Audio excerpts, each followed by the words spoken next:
வணக்கம். செல்வகுமாரின் வானிலை மாற்றம் அறிவோம், வானிலை அறிவோம், இயற்கையுடன் இணைந்து வாழ விடுத்துக் கொள்வோம், இன்பமாய் வாழ கற்றுக்கொள்வோம், எதிர்கால சந்ததியினருக்கு நல்ல உலகை படைக்க முயற்சி மேற்கொள்வோம் என்ற அடிப்படையில் விழிப்புணர்வு தொடராக இன்றைக்கு இந்த 2025 ஒரு விழிப்புணர்வு ஆண்டாகவே உங்களுக்கு அமைய போகிறது. நான் உங்களுக்கு சொல்லித்தான் உங்களுக்கு விழிப்புணர்வை ஏற்படுத்த வேண்டும் என்று அமைய போவதில்லை. 2025 டிசம்பர் இறுதி வரை 2026 ஜனவரி கூட உங்களுக்கு இயற்கையாகவே உங்களுக்கே நீங்களே உங்களுக்குள் ஆயிரக்கணக்கான கேள்விகளை கேட்டுக்கொண்டு ஏன், எதற்கு, எப்படி, ஏன் என்று நீங்களே விடை தேடும் வகையில் நீங்கள் புறப்படுவீர்கள் என்பதற்கான 2025 வானிலை குறித்தான ஆய்வறிக்கை. ஒன்றே ஒன்று புரிந்து கொள்ள வேண்டும். வட இந்தியாவில் இப்பொழுது கடுமையான பனிப்பொழிவு, நடுங்கும் குளிர். பனிப்பொழிவை காட்டிலும் குளிர் அதிகமாக இருக்கிறது. நேற்றைக்கு மாலத்தீவில் வெள்ளப்பெருக்கு, மேற்கத்திய இடையூறு ஒன்றன் பின் ஒன்றாக, ஏதோ இடைவெளியே இல்லை. ஒரு நிகழ்வு இமயமலையில் அருணாச்சல பிரதேசத்தில் இருந்துன்னா ஒன்று எவரெஸ்ட்ல இருக்கு, இன்னொன்று காஷ்மீரில் இருக்கு, இன்னொன்று ஈரானில் இருக்கு, இன்னொன்று மத்திய தரைக்கடல் பகுதியில் இருக்கு. இப்படி ஒன்றன் பின் ஒன்றாக வந்து கொண்டே இருக்கிறது. எப்படி வங்கக்கடலில் நிகழ்வு இலங்கையை நோக்கி வர புறப்பட்டு இருக்கிறதோ அதே போல மேற்கத்திய இடையூறும் மத்திய திரைக்கடல் பகுதியிலிருந்து புறப்பட்டு இமயமலைக்கு வந்து கொண்டே இருக்கிறது. இதற்கு முற்றுப்புள்ளி இப்பொழுதைக்கு இல்லை. ஜூன் மாதம் வரைக்கும் இந்த மேற்கத்திய இடையூறு வலுவாக இருக்கும் என்று தெரிகிறது. இது வழித்தடங்கள் வேணா மாறி அமையலாம், ஆனால் மேற்கத்திய இடையூறோட வரத்து என்பது தொடர்ச்சியாக இருந்து கொண்டே இருக்கும். இதனால வட இந்தியாவில் குளிரையும் பனிப்பொழிவையும் மழை பொழிவையும் கொடுத்து கொண்டே இருக்கும். இது ஒரு மாற்றம் என்றால் வங்கக்கடல் மற்றும் நிலநடுக்கோட்டு இந்திய பெருங்கடல், அரபிக்கடல், இதை பார்த்தீங்கன்னா உலகத்திலேயே வலிமையான நீரோட்டம் கொண்ட கடற்பகுதி பசிபிக் பெருங்கடலோட ஆசியாவிற்கும் அமெரிக்காவுக்கும் இடைப்பட்ட அந்த மத்திய நிலநடுக்கோட்டு இந்திய பெருங்கடலோட பசிபிக் பெருங்கடல் பகுதியும் நிலநடுக்கோட்டு இந்திய பெருங்கடலும், நிலநடுக்கோட்டில் இருக்கக்கூடிய பசிபிக் பெருங்கடலும் நிலநடுக்கோட்டில் இருக்கக்கூடிய இந்திய பெருங்கடலும், இதுல அதை விட முந்தி விட்டது இப்போ நிலநடுக்கோட்டு இந்திய பெருங்கடல். வலிமையான நீரோட்டம். வழக்கமா கடந்த 2 நாட்களுக்கு முன்பு ஒரு மீனவர் நண்பர் அளித்த தகவலின்படி பார்த்தீங்கன்னா, பொதுவாக டிசம்பர் முடிந்து விட்டாலே நீரோட்டத்தினால எங்களுக்கு எந்தவித பிரச்சனையும் இருக்காது, ஜனவரி வந்தால் நாங்கள் நிம்மதியாக மீன்பிடிக்க புறப்படுவோம் என்றார்கள். இப்பொழுது வரைக்கும் மீன்பிடிக்க செல்லவில்லை. காரணம், காற்று இல்லாவிட்டாலும் கடலுக்குள்ள நீரோட்டம் இருந்து மீனவர்களுக்கு அச்சுறுத்தல் கொடுத்து கொண்டிருக்கிறது. அரபிக்கடலிலும் சரி, கேரளா மட்டும்தான் இந்த நீரோட்டம் இருக்கான்னா, அவர் ஏற்கனவே சொல்லியிருந்தார், நாங்கள் கர்நாடக கரையோர போய் கோழிக்கோடு தாண்டி, அதாவது மங்களூர், உடுப்பி போய் கூட நாங்கள் மீன்பிடிப்போம், அங்கே பல்வேறு பிரச்சனைகளை சந்தித்து மீன்பிடிப்போம் என்றால், இப்பொழுது அதற்கும் வாய்ப்பில்லாமல் கர்நாடக கரையை ஒட்டியும் வலுவான நீரோட்டம், மகாராஷ்டிரா கோவா கரையை ஒட்டியும் வலுவான நீரோட்டம், பாகிஸ்தான் எல்லையோரம் வரைக்கும் அரபிக்கடலிலே நீரோட்டம் வளர்ந்து விட்டது. குஜராத் கரையோரத்திலையும் ஹஜ் வளைகுடாவிலையும் நீரோட்டம். சரி, அங்கதான் நீரோட்டம் கம்மியா இருக்கான்னு பார்த்தா இல்ல, வலுப்பெற்று கொண்டே இருக்கிறது. கடந்த டிசம்பர் மாதம் அரபிக்கடலிலே தீவிரமாக நுழைய முற்பட்ட நீரோட்டம் பாகிஸ்தான் எல்லையோரம் வரைக்கும் தீவிரமாக நுழைந்து கொண்டிருக்கிறது நீரோட்டம். சரி, நீரோட்டம் தீவிரம் குறையும் என்றால் வலுப்பெறுகிறது நிலநடுக்கோட்டு இந்திய பெருங்கடலில், வங்கக்கடலோட இலங்கையோட கடல் பகுதி, தமிழ்நாட்டின் கடல் பகுதி, ஆந்திரையோரம். ஆக இதெல்லாம் பார்க்கும் பொழுது 2025 ஒரு வித்தியாசமான ஒரு ஆண்டாக, நீரோட்டங்களும் கடல் வெப்பமும் உயர்த்தக்கூடிய ஒரு ஆண்டாக, நீரோட்டத்தினால் கடல் வெப்பம் உயரக்கூடிய ஆண்டாக எதிர்பார்க்கப்படுகிறது. சரி, வங்கக்கடல் மட்டும்தானா? இல்ல, அரபிக்கடலும் உயரப்போகிறது வெப்பம். இது நாளுக்கு நாள் நன்றாகவே காண முடிகிறது. நேற்றைக்கு ஒரு அறிக்கை ஒன்று கொடுத்துனா இன்றைக்கு அச்சுறுத்தும் அறிக்கையாகத்தான் அது தெரிகிறது. நேற்றைக்கு ஒரு மாதிரி படம் இருக்குன்னா இன்றைக்கு அதை விட மோசமா. இன்றைக்கு உலகத்தில் இருக்கக்கூடிய கடற்பகுதியில் வெப்பமான கடற்பகுதி எங்க இருக்குன்னா ஜாவாவுக்கும் ஆஸ்திரேலியாவுக்கும் இடையில 31 டிகிரி இருக்கு. ஜாவாட்ட 30 இருக்கு, சுமத்ரா கிட்ட 29 30, இலங்கை சுற்றுவட்டார கடற்பகுதி 29, தமிழ்நாடு அதை ஒட்டிய கடற்பகுதி 28 29, பெரும்பாலும் வங்கக்கடல் அரபிக்கடல் 28 29, பல இடங்களில் 29 தான் பெரும்பான்மையாக இருக்கு. நிலநடுக்கோட்டு இந்திய பெருங்கடல் எல்லா இடத்துலையுமே 29. இப்படி இருக்கும் பொழுது இப்போவே சூரியன் குத்துக்கதிரை இன்னும் வரல, வருந்தால் இன்னும் நீரோட்டம் வலுப்பெறும். சூரியன் குத்துக்கதிர் மார்ச் 21 வரும், அப்போ இன்னும் நீரோட்டம் வலுப்பெறும். அப்புறம் வட இந்தியா நோக்கி போகும்பொழுது இன்னும் வங்கக்கடலோட கொல்கத்தா வரைக்கும் பாகிஸ்தான் வரைக்கும் உள்ள வங்கக்கடல் அரபிக்கடல் நீரோட்டம் மேலும் வலுப்பெறும், கடல் வெப்பம் மேலும் உயரும். அப்போ இது எல்லாமே நிகழ்வுகளுக்கு சாதகம் ஏற்படும். ஆக இப்பொழுதே குளிர்கால மழைப்பொழிவே இந்த ஜனவரி மாதம் 10 தேதியிலிருந்து கொடுக்க போகிறது. இதுவரைக்கும் இல்லாத ஒரு மழைப்பொழிவு அறுவடை காலத்தில் கொடுக்க போகிறது. அறுவடைக்கு இடையூறு கொடுக்கும் மழை.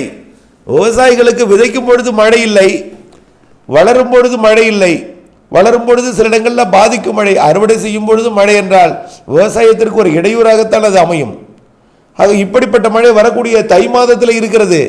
இந்த மாதம் 10ஆம் தேதி டிசம்பர் மாதம் ஜனவரி மாதம் 10ஆம் தேதியிலிருந்து இந்த மார்கழி இறுதி நாட்களில் இருந்து தை மாசத்துல நிறைய மழைப்பொழிவுகள் தெரிகிறது. குளிரும் இருக்கும், மழையும் இருக்கும், வெயிலும் இருக்கும், கிழக்கு காற்றும் குளிர் காற்றும் எல்லாமே இருக்கும். இடையிடையே மழைப்பொழிவு என்பது அறுவடைக்கு இடையூறு கொடுக்கும் மழைப்பொழிவுகள் ஜனவரி மற்றும் பிப்ரவரி மாதத்தில் இருக்கிறது. மார்ச் ஏப்ரல் பார்த்தீங்கன்னா காற்று சுழற்சி மழை தெரியுது. இப்பவே வளிமண்டலம் சாதகம் இல்லாத பொழுதே இப்படி நிகழ்வுகளை கொண்டு கரையேற்றுகிறதுனா வளிமண்டலம் சாதகம் இல்லை, போராடி உள்ளே தள்ளுது மழையை, தள்ள போகிறது மழையை. இலங்கை கிட்ட எங்கேயோ 450-500 கிலோமீட்டர் தொலைவில் இருக்கக்கூடிய நிகழ்வு இலங்கைக்கு அப்பால் இருந்து கொண்டு கரையேற்ற போகிறது காற்றை. அதன் காரணமாக மழைப்பொழிவு வரக்கூடிய ஜனவரியிலையும் பிப்ரவரியிலையும் கொடுக்க போகிறது. அச்சப்பட வேண்டாம், பாதிக்கும் மழை அல்ல, இருந்தாலும் சராசரிக்கு கூடுதல் மழை. ஜனவரியில் பெய்யக்கூடிய மழையை விட கூடுதல், பிப்ரவரியில் பெய்யக்கூடிய மழையை விட கூடுதல் மழைப்பொழிவு கொடுக்க போகிறது. அது கொஞ்சம் அறுவடைக்கு அச்சுறுத்தலை கொடுக்கும், அறுவடைக்கு இடையூறு கொடுக்கும். சரி, மார்ச் எப்படி இருக்குன்னு பார்த்தீங்கன்னா சூரியன் குத்துக்கதிர் வந்துடும், வளிமண்டல சாதகம் இருக்கும், காற்று சுழற்சி மார்ச்லேயே மழைப்பொழிவை தரப்போகிறது. சரி, மார்ச் இப்போ ஜனவரி பிப்ரவரியில் கிருஷ்ணகிரி தருமபுரிக்கு எட்டி பிடிக்குமான்னு யோசிக்கிறோம். ஆனால் மார்ச் மழை கிருஷ்ணகிரி தருமபுரியை தாண்டி கர்நாடகாவுக்கும் ஆந்திர பிரதேசத்துக்கும் கொடுக்கும் போல தெரியுது மார்ச் மழை. ஆக மார்ச்லேயே மழை இருக்கு தென் மாநிலங்களுக்கு. தமிழ்நாடு தாண்டி நிகழ்வின் காரணமாக தமிழ்நாடு தாண்டி ஆந்திர பிரதேசம், கர்நாடகா, கேரளாவிற்கும் மார்ச்சில் மழை தெரியுது. ஏப்ரல் மே கேட்கவே வேண்டாம். ஏப்ரல் மேல நிகழ்வு வழக்கமாகவே உருவாகும்.